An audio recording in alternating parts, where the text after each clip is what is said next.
Hello, bookworms! Today, Cassie, Melissa, and I are here to finally give you our February edition of the Spines with Wines Book Club. We got a little bit delayed, which was entirely my fault because I had a really crazy life weekend with moving and wedding things and getting cars and just like everything that you can imagine. So luckily, Cassie and Melissa were nice enough to agree to push it back a week for me. So here we are today, and we're going to be talking about The Love That Split the World by Emily Henry. Do you guys want to start off introducing yourselves and show us your wine? Sure. I'm Melissa Kay, and I am drinking a Yellowtail Pink Moscato, and I picked it because it had kind of like a tribal influence, which our Love Book of the Month also has. My name is Cassandra Rose. I'd like to apologize in advance if you hear any weird noises coming from my cat, who will not leave my room.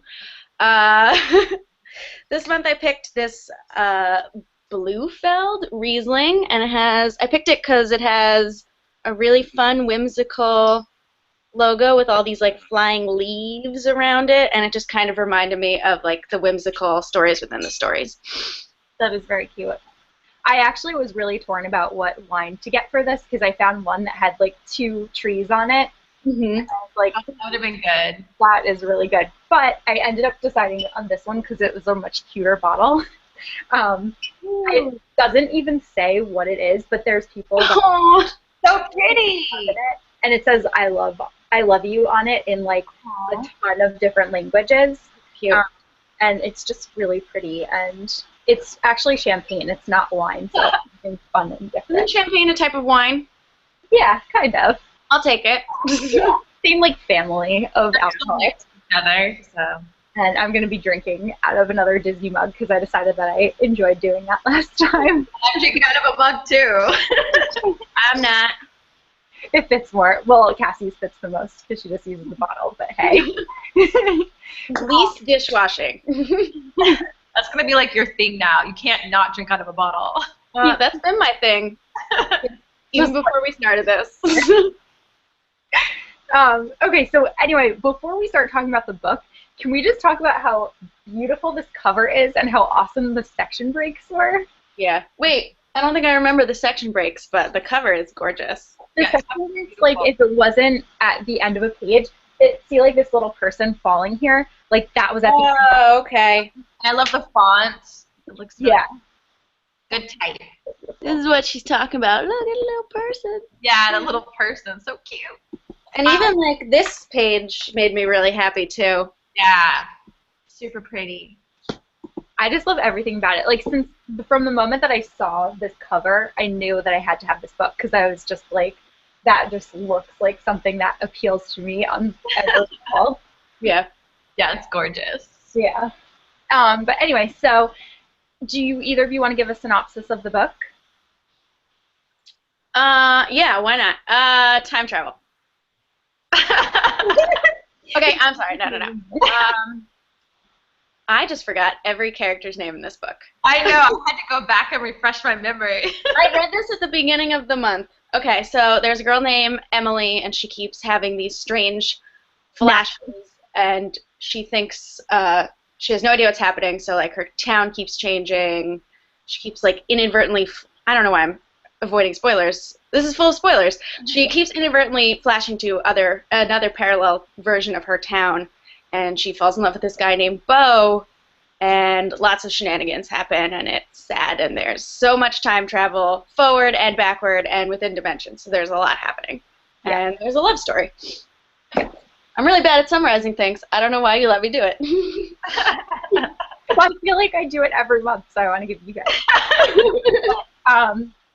Yeah, so it's a really, really interesting novel, and one of the things that is like so interesting about it is that it's kind of difficult to pinpoint which genre this book falls into. It's really a huge mix of things. So which genre would you guys say is like the category that you would pick to describe it as? I think it's kind of sci-fi, sci-fi contemporary, because I mean it's not like straight up fantasy and straight up sci-fi, because it's very, it's kind of rooted in like a love story in real life. The only thing that's sci-fi and supernatural about it is the time travel. I don't know. I think it's just kind of genreless. It's hard to pinpoint it into just one particular genre. Yeah, it's kind of like contemporary romance with a side of parallel dimension time travel shenanigans. Mm-hmm. But yeah, it's not fantasy. It's not really sci-fi because it's not like they build a time travel machine and go travel around time in it. Yeah. I, initially, when I had read everything about it, it was kind of sold as sci-fi because they kept saying that it was sort of like the time traveler's wife or something. But after reading it, I feel like there were hints of sci-fi, but they didn't go into the science of it really. So I was thinking maybe it kind of falls into more of like a magical realism type realm. Oh, okay. But yeah, it's very challenging because there's just so much in it that really is like completely genre bending. It's really unlike anything that I've ever read before, which I thought was cool. But anyway, so Emily Henry, when she wrote this book, she obviously put like a lot into this. I think that there is just so much like that she built up, and one of the main things that made this book so special in my opinion is all of the relationships. Like every single relationship was extremely developed, whether it was a relationship with a best friend, an ex-boyfriend, a current boyfriend, therapist, adoptive parents, like everything. So which relationship was your favorite? I really liked her friendship with Megan. I mean, it's kind of like, they're just like ideal best friends, and then even when she was on that parallel universe, they automatically had this like friendship connection even though they had never met before that. So I just thought that was really cool. I really liked their friendship and how like accepting and open Megan was of just, her crazy like, oh, I see my grandmother and she comes to speak to me, I thought that was really cool. Like she was super open-minded and non-judgmental about the whole thing. Yeah, I actually 100% agree with Melissa about the friendship with Meg. It was super cute, and how she was so sad when Meg went off to college and left her behind. She was like, well, maybe we could, still see each other. I could move to her. She could move back to me. And then when she went in the parallel world, that Meg was they clicked just as much. And I thought that was way more special than the romance part of the novel. That is really interesting because I am completely on the same page. My absolute favorite was the best friendship. I just thought that they had such like intelligent and witty dialogue with each other. Like they were just completely meant to be friends, and you could tell like it was more of a situation where you were shown why they're such good friends as opposed to like being told that they've been good friends for a while. Like their interactions were just like so perfect. Yeah. That's so funny. That's interesting because obviously the book is called The Love That Split the World, and you would think that the love that is like the main thing would be the love between her and Bo, but obviously all of us like the love between friends. So that's actually really, really cute and interesting. I wasn't expecting that, but more books about friendship publishing, world. Friends. Yeah. We're tired of romance. We want books about friends who are good friends. Yeah. Like, I mean, I feel like that's why we all love Truth Witch so much, too, which was our last book club book of the month. But anyway, so another one of the relationships that's in this book is Natalie is, in the beginning, like, you find out about her and her ex-boyfriend, Matt, and they have kind of a complicated history, and they're still friends, and Matt obviously has feelings for her, but she doesn't have feelings for him anymore. She kind of leads him on a little bit, I think. But what was your opinion of Matt in her reality versus Matt in the alternate reality? I think I like the Matt in the other reality better, just because I really didn't like that rapey vibe I got from him at that one point. I was just like immediately, nope. I mean, he seemed like super like in love with her, but he seemed very emotionally unstable and just like a whiny person. I didn't like him. Yeah, I agree. I thought they were both alcoholics in both universes, so I don't think you can blame the alcohol for her universe, Matt, being a giant creepy jerk so much, because both Matts struggled with that, and the one in the other universe is a completely functioning human being in society. But yeah, I did not like her universe, Matt. He no, he did terrible things, and yeah, super rapey. Yeah, I think if he had been able to go farther, he definitely would have. Sadly. Yeah. I not a fan. Yeah, again, of the same opinion. I really, like, since that one scene, I really hated him. Like, in the beginning, I felt bad for him because I felt like Natalie was kind of leading him on with staying so close to him. And I didn't really think that that was fair to him. Like, she probably should have just severed ties completely, as much as she, wanted to stay friends with him. But that one scene, I was just like, okay, you're horrible. And yeah, those 2 scenes even. There were like 2 scenes where he was just a monster. This is horrible. Yeah. Unacceptable. How you said that, like, you can't really blame the alcohol for that because he's different in the other universe. I sort of thought that maybe, he could have been like that in that universe too. We just didn't get to see it with him and Natalie because he was with Bo and Natalie was with Bo in that universe. Yeah, that's true. But yeah, I didn't like him, and I have something more to say about his storyline, but I'll get to that a little bit later on. So back to Megan, because we just love Meg and Natalie, they're so cute. But did you think that it was realistic for Megan to believe all of the stories that Natalie told her as much as she did? I think so. I mean, I know I can be kind of gullible, so when people tell me things, I believe it. But, like, I mean, I feel like if it's your best friend that you've grown up with for years and, like, she comes to you with, like, a serious thing that's like, hey, this is happening, I mean, I would believe it. I don't think it's that unrealistic. Crazy things have happened, like... I think maybe just because of her, she seemed like to have a very open and religious background. I think that's probably the only reason she accepted it. I think if Meg was more of a skeptical person, it probably would have been a little harder for her to swallow. But she seemed to be like, yes, grandmother is obviously a god, and she's here to help you, and she's an angel or something. I don't know. Yeah, nice. That was the one thing. Like, I thought that was, in my opinion, I thought that was a little bit unrealistic because I was like, I can't imagine that somebody would so wholly believe that. Like, you would tell someone. As much as I love you both, like, if one of you told me that you were being visited by a god, I would be a little bit worried about you. But if you were being visited by a god, would you even tell us? Yeah. Well, yeah, that's true too, because I would think, like, wow. But then all the time. You never know. I didn't know if maybe, like, that was also something that you had to kind of just go with because of the world, because it was more magical realism, so maybe things like this happen more. And then there was Alice, who also right, yeah, this kind of stuff.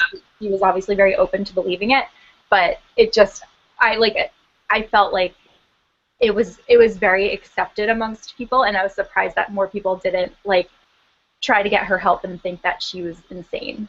Yeah. Yeah. Were either of you able to guess at any point who grandmother was? Yeah. Mm-hmm. It took me a really long time, but I figured it out. I think it was more than halfway through. Yeah, same. And I think the line that tipped me off was, she said, I know everyone you know and some people you haven't even met yet. And I was like, oh my God. Yeah. Her own grandmother. No, not like that. Not like Futurama rant. You're your own godfather, time travel. Like, the person portraying grandmother was her. Yeah. I got it quick. I got it really quick. Kristen texted me and said, don't tell me if I'm right. I think grandmother is Natalie. And I was like, yes, I also thought that eventually. I think I got it up on page, like, 100. Yeah. A little bit before that. I don't know why. I just was like, I just have this feeling. Like, I just feel like this is it. And I was right. But it didn't ruin the book for me, because a lot of times, like, if I read something and I can recognize the twist or whatever right away, I won't really be as interested in it, because I'm like, all right, well, I know where this is going. Right. And there still was, like, a whole other aspect of it that I wasn't certain of, because in addition to wondering who grandmother was, she gives Natalie a warning in the beginning and tells her that, you have 3 weeks to save him, and we didn't know who him was. So I was still left wondering like who it was that she needed to save. And even after the introduction of Bo, I still wasn't certain if Bo was the one that she needed to save. Like I understood that he's a new character, but my initial feeling like on that page 100 was I feel like maybe she needs to save Matt because of what a problem he was having with alcohol. Did you guys have any, like, what were your initial guesses as to who it was that Natalie was supposed to save? Did you know right away that it was Bo, or?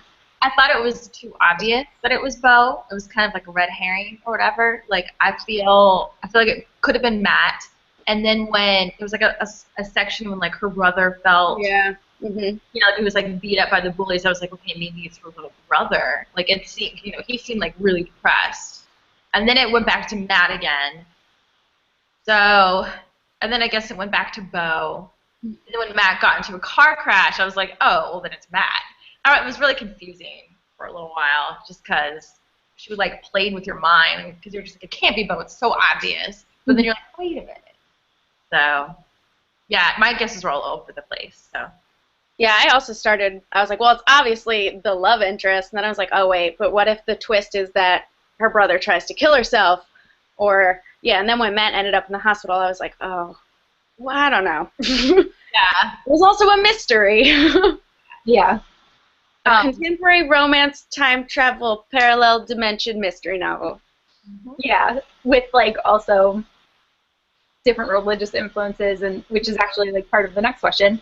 How did you guys feel about reading such a diverse novel? Because Natalie is actually of Native American descent. I liked it. I thought it was cool. You know, fresh take. It wasn't just like white girl.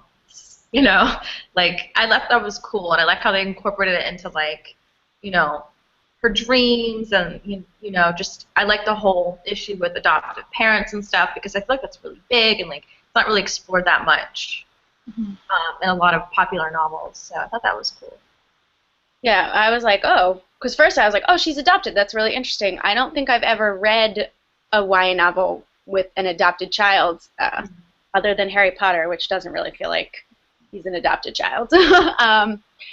And then I was like, oh, and she's also Native American, so the diversity was really interesting. And all those stories, I loved the stories within the stories. They were great. Yeah, those were cool. Yeah, I liked it a lot too. I definitely never read anything like rooted in Native American history, so I thought that it was particularly interesting. I would have really liked to know more about the reservation where her actual mother was from. So I actually finished another book recently called A Fierce and Subtle Poison, and it was the same kind of thing where I feel like there's this like trend in YA where there's like a group of people that are all kind of one thing, but then there's someone else that's something different, or vice versa. So like this, I thought like it was great that we got to see that diversity, but she was still surrounded by people that weren't as diverse. But again, it was great that she did have those connections and was able to, I feel like grandmother, who was herself, was able to connect her more to her past. Maybe she learned more when she went to Brown, and that's why she kind of was so in touch with herself. But again, I would have liked to see maybe more from the culture and less from what we're kind of typically used to. Yeah, I guess that would have been a lot to put in additionally. Yeah. So speaking of grandmother, she's always telling Natalie stories and having her like memorize these stories, because obviously she was leading to this big build-up point at the end that we'll get to. But while you were reading, were you able to kind of guess what her stories were leading to, and did they ever kind of take you out of the story? They took me out in like a good way. I thought they were really interesting and cool. Like I love like little folk tales like that, and I haven't heard any of those, so it was like brand new. I was like, these are really cool. And you know, some of them I thought were interesting, like you know that part where Matt's like super rapey, and then she tells her that story about how that guy comes, and it's like his brother that looks alike. Remember that one story is like, oh yeah, red brother, yeah, and I felt like that was red like, and black brothers. Yeah. Right, and then I was like, okay, that's super, parallel. I wonder if it was like a different map that was doing that. Like it really challenged kind of what I was thinking about, all that kind of stuff. So I liked it. I thought it was cool. Yeah, none of them gave me a hint of what was to come. It was more like I would read them and be like, oh, well, that's like this one. Especially what was it? I think the Abraham story. I don't know, bad with religion. The one where he has to sacrifice his son. That especially, once I got to the end, and I was like, oh, well, that's why we learned that story, because it basically informed us how to understand the entire ending. Right. So you have to pay, as cute as they are and as fun and interesting as the folktales were. I was like, oh, I should have paid a little more attention to those instead of just taking them and like, oh, this is a fun, cute story, and what does it mean? Oh well. Yeah. I also enjoyed them. I thought that some of them were more interesting than others. But there were a good amount of them, so I do feel like sometimes I was more interested in finding out what was going on in Natalie's world as opposed to hearing that kind of historic tale, but I understand why it was important for it to be there and why it was included. Yeah. What did you guys think of Natalie's adoptive parents? I thought they were cute. I like that they tried so hard. So hard. They really the mom just felt like this, just crazy, overactive, paranoid, so emotionally sensitive to, the fact that she was adopted and all that. So I liked them. I thought they were, endearing. Yeah, I think they tried. I think it would have been better probably for her if the mother at least didn't focus so much on her being adopted and instead just treated her as if she was her own flesh and blood. But I mean, she didn't do that maliciously. She was just like, I want you to feel like you're part of the family and still be connected to your heritage. But her siblings and her dad kind of just treated her as if she was just another blood relative. Right. Yeah. I really liked them. I thought they tried really hard to make her comfortable and to make her feel like one of the family. But then the reveal kind of at the end changed my feelings a little bit with the whole car accident. Oh, that's right, yeah. Mm-hmm. Just because, like Natalie pointed out, she was constantly having this recurring scary dream, and to have someone that is supposed to be the person that loves you and takes care of you lying to you when they could have told you, this is why you're feeling this way and solved it a lot earlier. I literally forgot that happened. I know, I just remembered.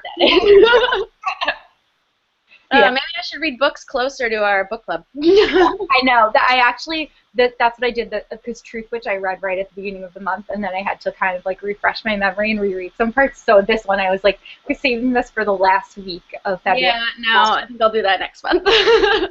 That's why, I actually, well, no, I won't even say that now because we didn't reveal next month's book yet. Okay. But anyway, yeah, so that was the one thing that I wish that wouldn't have happened because I liked them so much until that, and then I was like, oh, now I feel like so much of her life is a lie. Yeah, that's true. So it just I felt like I was hurting for now. Or maybe if they had still her mother had still known, but maybe a psychologist had suggested this is a repressed memory, don't bring it up, let her figure it out on her own. I think that would have made it more of a sympathetic situation because of it. Yeah, instead of her being well, I thought it was best for you because I'm your fake mother and I know what's best. Yeah. She obviously, it was coming from a good place and she did want to help her, but it really did more harm than help. Right. So then we have Beau. Did you guys feel like Natalie and Beau's relationship was a little bit too insta-lovey, or were you really into them together? What were your feelings? I definitely thought it was a little insta-lovey. I mean, it was just kind of built on a physical attraction at first, and for most of the book, she just described how hot he was 90% of the time. But did they know each other? What were their common interests? I just felt kind of more insta-lusty. I mean, they're teenagers. I'm sure they think they're in love. Yeah, I agree. It took me a little bit to warm to them. Also, it's gonna make me sound kind of shallow, but I felt like he was too dumb for her. Yeah. Like a little bit, which made me feel bad when he would say something and be like, oh, you're so cute, but you're so dumb. Like, this girl has her whole life ahead of her, and she wants to date and marry this guy she just met from, like, her hometown who's not very bright, plays football. That's just me. That's true. I forgot about that aspect, but I did feel that way as well. And I think it's kind of interesting to see that stereotype reversed, because I feel like a lot of times in pop culture it's kind of shown that guys will be attracted to girls that aren't as smart, which isn't the case in real life, but that's what's shown. And then we have this like super smart, super intelligent girl that's attracted to this guy that's not really the greatest. That's a good point. I felt like their relationship was very insta-lovey. I didn't really like buy it. The whole time that I would read what he said, I read him with Matthew McConaughey's voice. All right. But I don't know. Maybe it was the accent that made us immediately assume. Assume the worst. I just like.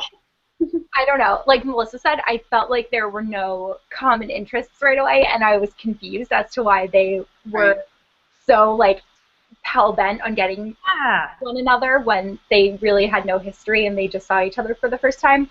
As it grew, I got that they connected so much because both of them were able to see these two worlds. So I get why Beau was so like attracted to her at first, because he realized long before her that she was from the other world and that she could be in his world.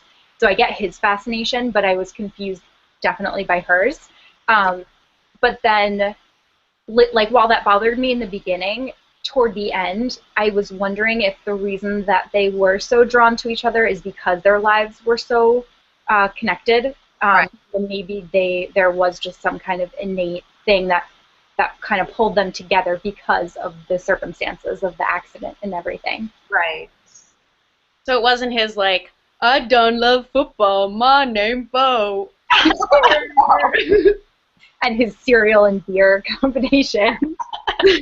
That's how I imagined him. Yeah, it felt so growy at times. I'm like, really? Like, you would have come over cereal and beer? Like, what is this? I done pour cereal in my beer. I don't know why it sounds like that. Yeah, no, that is what he sounded like. Yeah, basically. So how do you guys think that the alternate realities were handled? And were you like confused at all when they would shift from one reality to the other, or did you feel like it flowed well enough that you felt like it made sense the whole time?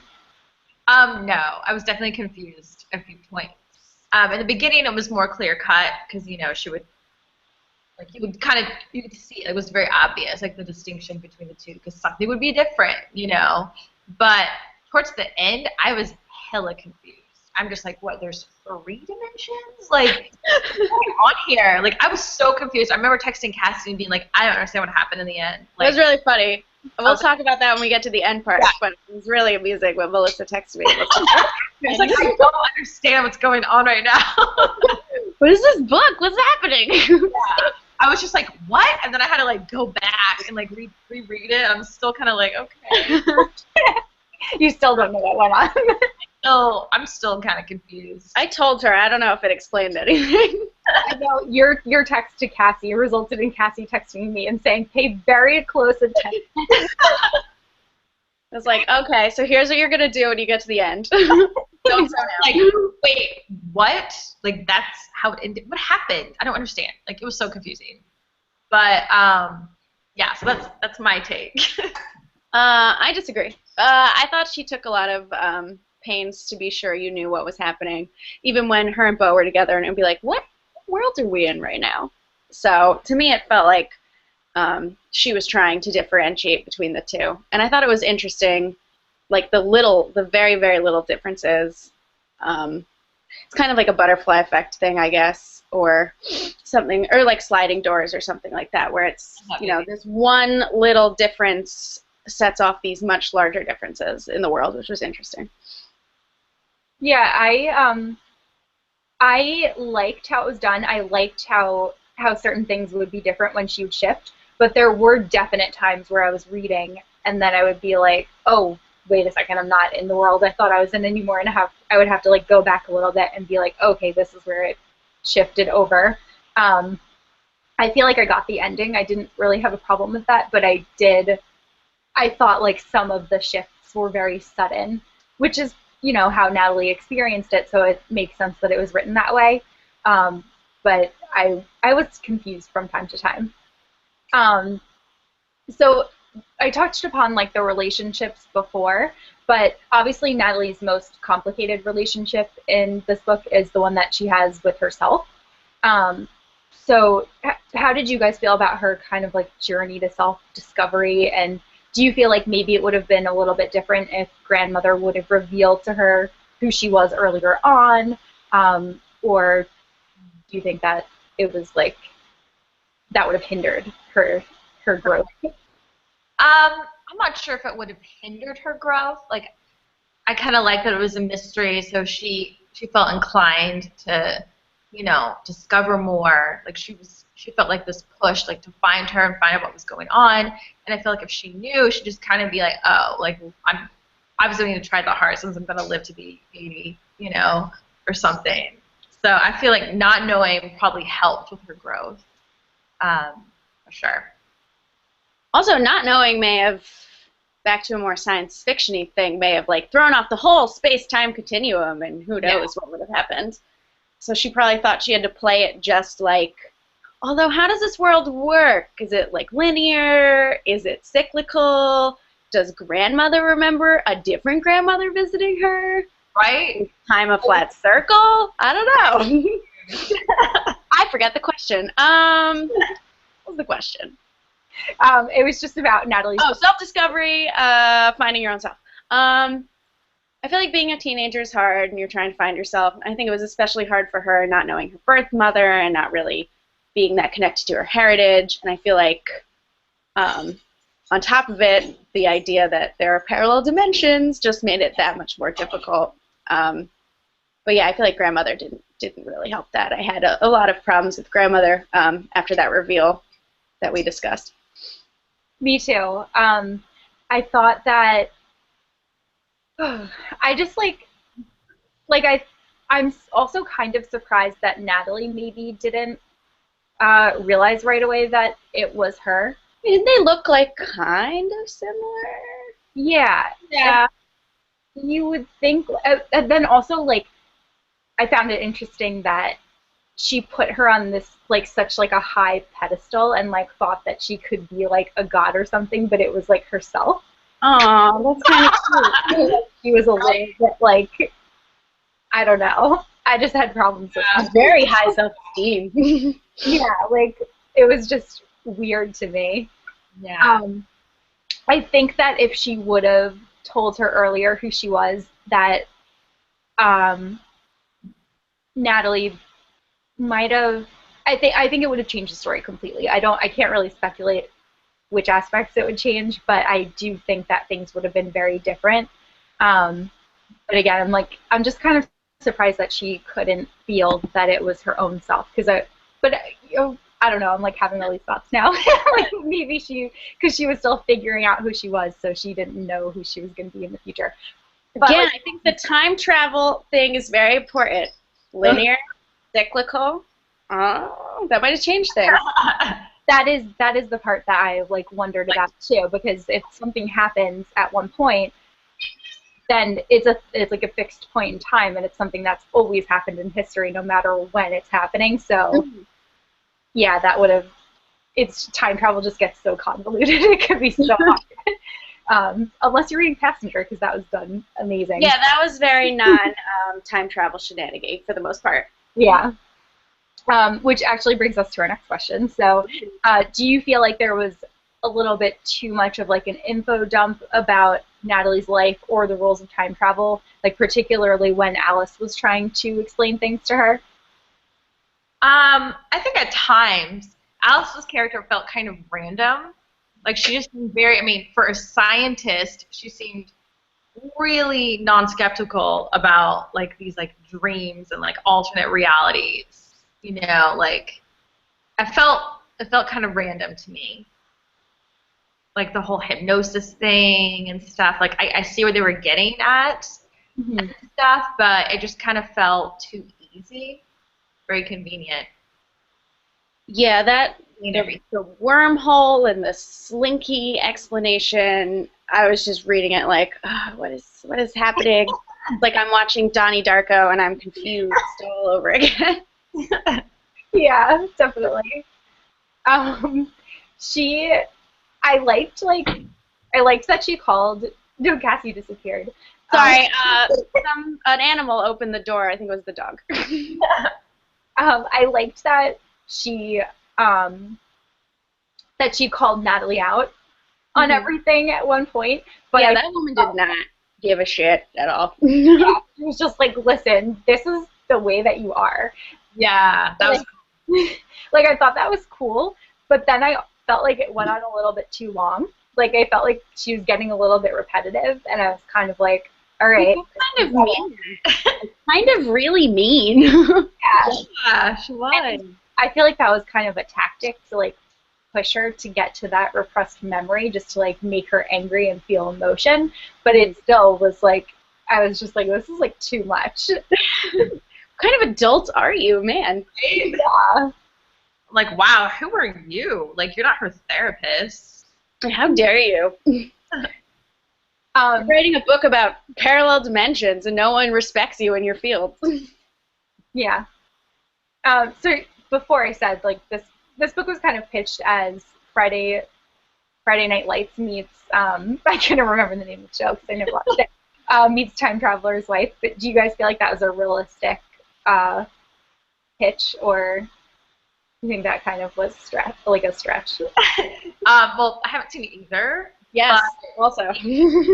Based on what I know of the two, it feels like a stretch because I feel like Friday Night Lights is about, you know, like what, that small Texas town and like sports and like they're like, yeah, football, whatever. So like, there was a sport aspect in the sense that like the guys were members of it and there was like one game that happened, but it didn't really have that like vibe on what I think Friday Night Lights is about. And as far as Time Traveler's Wife, I know jack shit about that movie, except that obviously this wife is time traveling. So that's all I know. Didn't they communicate through a mailbox or something? Oh no, wait. Is that the lake house? I don't know. I don't know. It has Eric Bana and Rachel McAdams, and they time travel. And Friday Night Lights is about football. And because football fields have lights on them and they play on Fridays. So I am a bad person to judge whether this book is about either of those things. Kristen. I also have not seen or read. This is a good question. But I did think, I mean, I feel like Friday Night Lights is like super football heavy, and I think it's like a football drama. Football show, yeah. Which is not like, I was very pleasantly surprised that this book was not football heavy, because as soon as someone mentions sports, like, I'm out, pretty much. I don't like the football. No, I don't. I'm like completely uninterested, except I'm like, bye, Felicia. Yeah, exactly.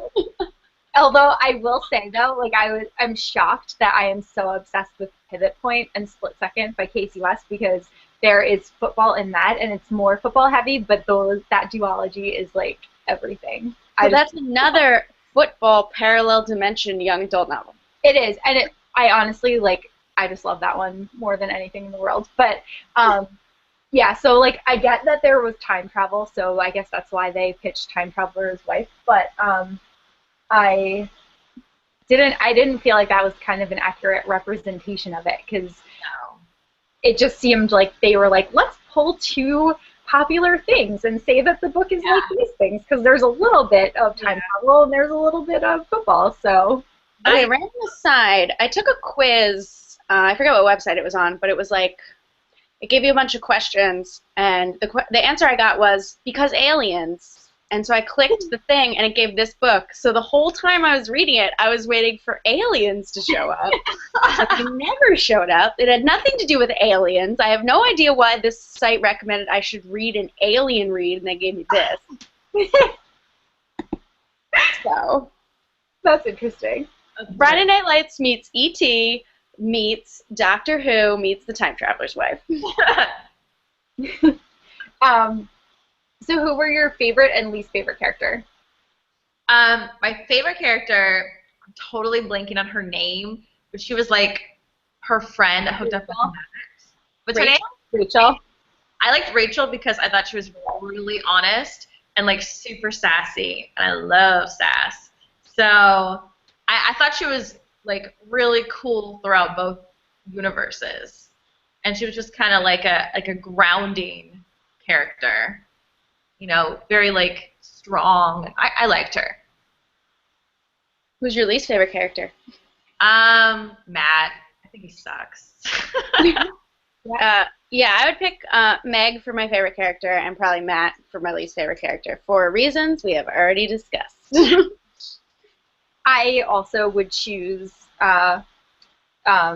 Meg as my favorite character because I just love them.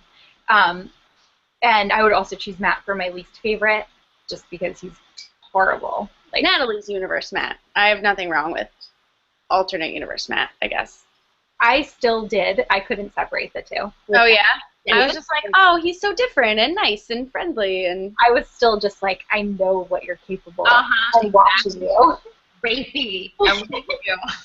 Yeah, I was just not having it. No. Actually, so you brought up Rachel. I wanted to talk about her a little bit. I kind of, we kind of like didn't say much about her yet, but I thought it was amazing that Emily Henry was even able to develop Rachel so much, who was such a minor character in both worlds, but ended up just being such like I felt like she was kind of pivotal in her story, and she just played such a big role. Yeah, she really did. I thought that was cool. Yeah. Yeah, she wasn't just like a side character with like a one-dimensional personality. Yeah. Another side character that I like super loved was Natalie's younger brother. Yeah. I felt like there were like 4 or 5 sentences about him throughout the whole book, and I feel like I know him. Like I in those few sentences, like he just made such an impression, and he was barely talked about. Yeah. I think it took so much talent to do that. Yeah, every single character was fleshed out. There were none I was like, because they were all, I don't know, the amount of time it must have taken just to figure out that, just the characters, not even including the ridiculous plot. Right. Speaking of the ridiculous plot, do you feel like The Love That Split the World tried to do too much? No. I mean, it was definitely confusing, but I mean, I think like as a whole, just time travel isn't really that much. I felt like time travel compared with like the ancestry and like Alice Chen thing, like that was a little much because I kind of wanted to focus on this one aspect of it and just kind of felt like all over the place when she became involved, but I didn't think it was too much. Yeah, I think if you remove all the Alice stuff, like you don't really, I didn't read this book to have time travel and parallel dimensions like explained for me. Like if it was just, this is how it works and there are 2 dimensions and you have to fix it, I think I would have bought that and not needed all the, this is how wormholes work, and oh, you're both keys, and you need to play, and you need to dance, and you need to be stressed all the time in order to unlock this thing.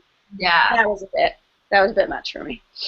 Yeah, I definitely felt like this was something that it wasn't necessarily marketed toward people that have no prior knowledge of time travel, because there were some explanations, but there was a lot of it that you already kind of had to have some feeling on how it works in order for for the story to work.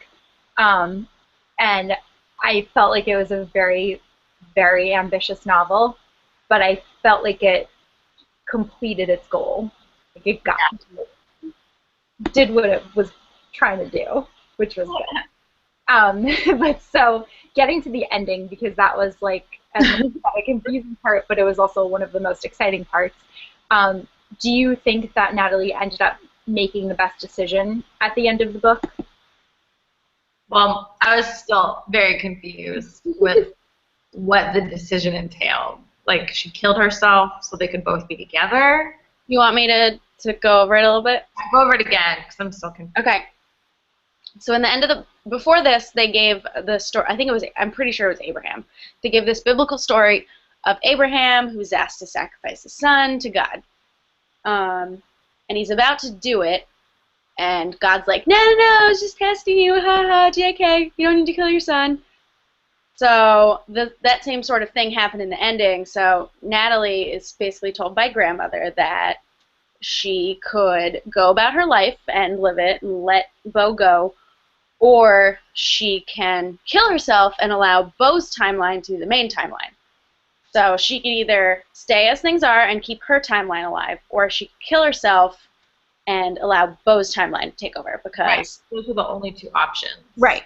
So what she does is she goes to step in front of the car to prevent the car accident and have her be hit, but what happens is her mother in the past sees her and prevents the accident completely, which creates a completely third alternate world where her and Bo live happily ever after together at the end.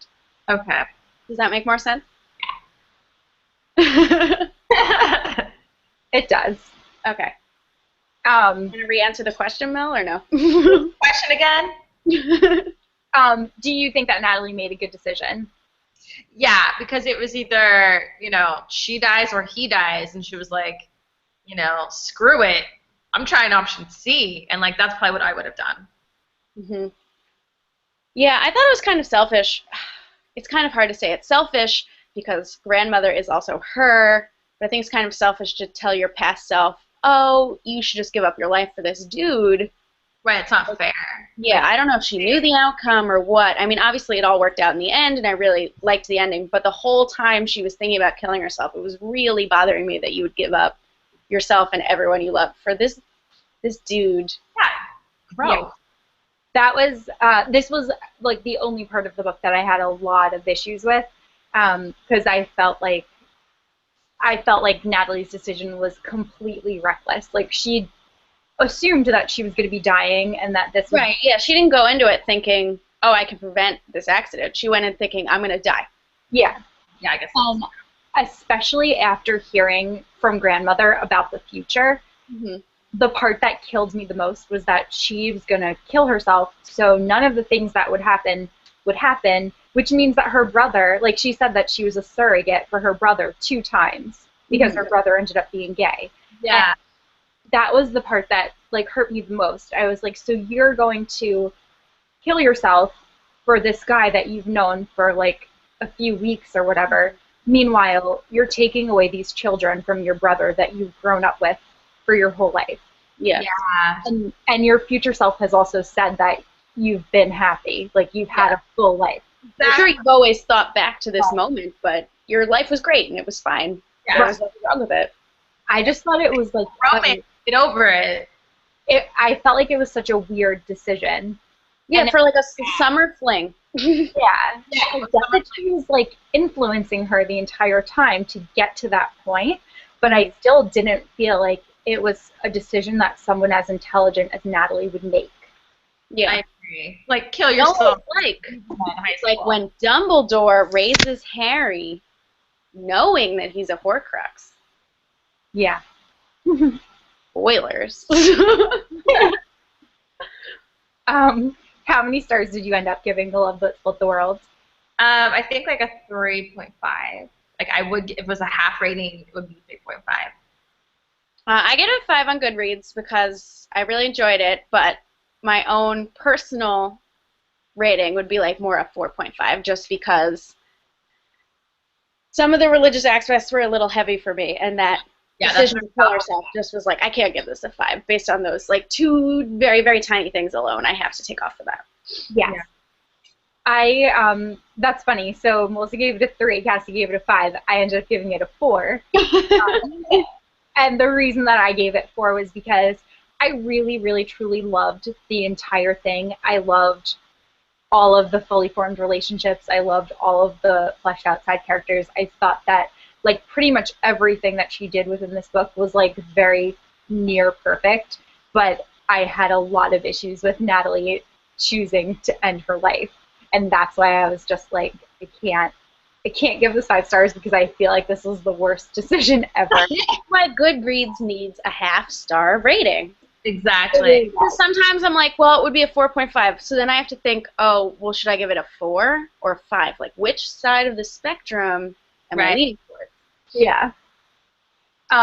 Anyway, so would you guys recommend this book to other people to read? Yeah, I thought it was fun. I think the dialogue is what makes this book. I think it's amazing, like super witty, very easy read. But Oh, bye, Kristen. yeah, it's good. I'd recommend it. Sorry. Yeah, I would recommend this to people who like contemporary romance or people like myself who aren't really into it because there is that really interesting parallel dimension time travel aspect because if this didn't have that, I probably would never read this book in a million years, even though the cover is completely beautiful, just because it would just be a contemporary romance. But that little bit of intrigue is what got me. There are some really good contemporary romances, though. I know. I'm thinking about them too. I just don't. It's definitely Where are the monsters and demons and dinosaurs? Where are they? Yeah. You guys really have to read Pivot Point, though, because I'm just so obsessed and I want to talk about it. Well, that's got enough, just enough of a, you know. It has a lot more of like a sci-fi aspect than you would expect. Okay. Because I really thought it was going to be heavily like contemporary romance, and it's not. It's like sci-fi thriller. Okay. But you said it's full of football, so I don't know. Full, not full.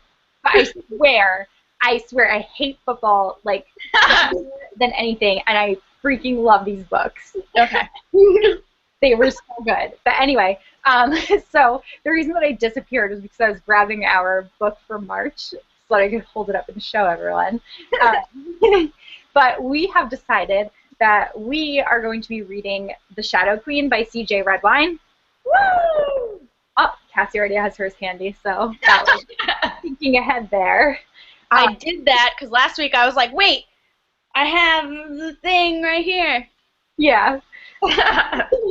I personally am just so excited to read this one, and I was planning on starting it on March 1st. Like, I had a bookmark in it, I had the dust jacket off, it was in my purse, and then we texted each other and we were like, let's read this for book club. And I was like, oh, now I should wait at least like a week or two before I dive in and forget everything. But for those who don't know, The Shadow Queen is a Snow White retelling. It's the first in a series by C.J. Redwine, and each book is going to follow a different fairy tale retelling. So it's going to be similar to the Lunar Chronicles, how that follows different characters each novel, but this is not sci-fi. This is going to be fairy tale retellings that are strictly fantasy. So that is, I think we're all just like... Do we know how many there's going to be series? Retellings. They're my favorite. Mine too. I just love them so much. And this one's more fantasy than sci-fi, right? Yes, this one is strictly fantasy. And just for anyone like who wants to see, just like look at this beautiful. No, you have to go to the store because this apple looks like, even though it's black, I want to eat it, like really bad. Yeah, it's like covered in apple juice. So pretty. It's so pretty. It's like it's worth picking up just because of how beautiful it is. And it feels good. And it has raised topography. Yeah. It's like everything that anyone could want in a book. Yeah. Yeah, it feels really smooth against your skin. Yeah. Oh my god, I love it so much. But anyway, so thank you guys for joining us. Why don't you guys tell everyone where they can find you? You can find me on Twitter, Instagram, wherever, as Mecca Melissa. You can find me, Cassie, all over the internet as Yerkmonger. I'm going to spell that because that's a weird word. Yrchmonger. I am also I book blog, so you should visit me on bibliomantics.com if you want more of me talking about books in a more sober manner. And as always, you can find me here on this channel. Starting next week, I will be posting regularly again because things are calming down a little bit, which has been nice. So we will see you guys next month. We really hope that you will be reading The Shadow Queen along with us, and we can't wait to talk some Snow White retellings. So we'll see you then. Bye!